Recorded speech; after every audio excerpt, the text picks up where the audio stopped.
জায়গা আছে যেখানে দিনে সূর্য ওঠে 16 বার। হ্যাঁ, এটা কোনো সিনেমা নয়, এটাই আন্তর্জাতিক মহাকাশ স্টেশন, মানবজাতির সবচেয়ে অবিশ্বাস্য সৃষ্টি।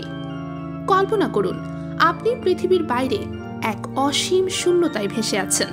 আপনার নিচে নীলাভ পৃথিবী আর চারপাশে কোটি কোটি তারা।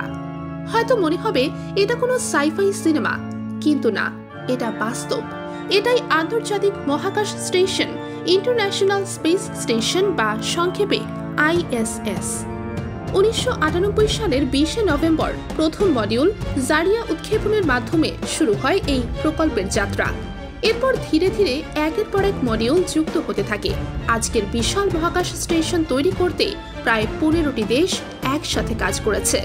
আমেরিকা, রাশিয়া, ইউরোপ, জাপান আর কানাডা তাদের মিলিত প্রচেষ্টার ফলেই মানব ইতিহাসের সবচেয়ে বড় মহাকাশ গবেষণাগার তৈরি হয়েছে।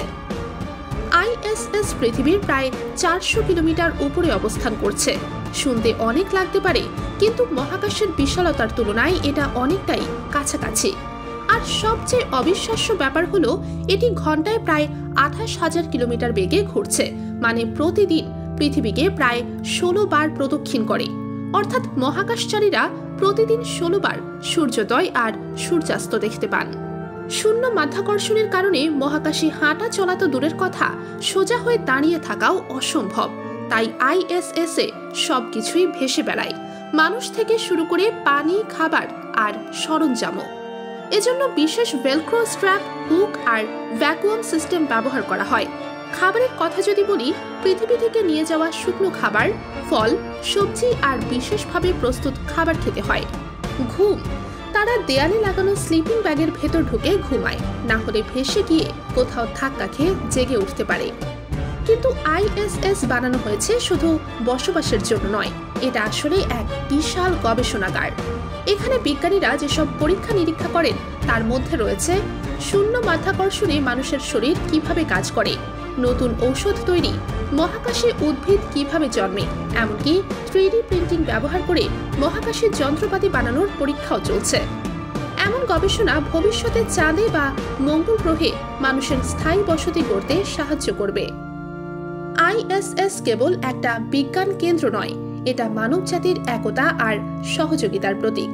ভাবুন তো, যেখানে পৃথিবীতে এত দ্বন্দ্ব, যুদ্ধ আর ভেদাভেদ, সেখানে ভিন্ন দেশের মহাকাশচারীরা একসাথে বাস করছেন, একসাথে গবেষণা করছেন।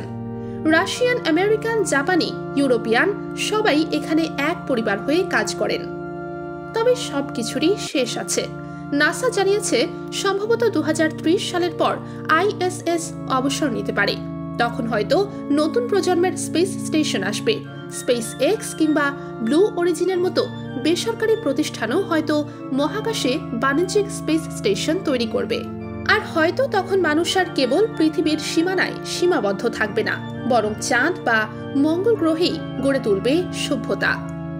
আন্তর্জাতিক মহাকাশ স্টেশন আমাদের জন্য শুধু এক টুকরো ধাতব কাঠামো নয়, এটা আমাদের স্বপ্ন, কৌতূহল আর ভবিষ্যতের চাবিকাঠি।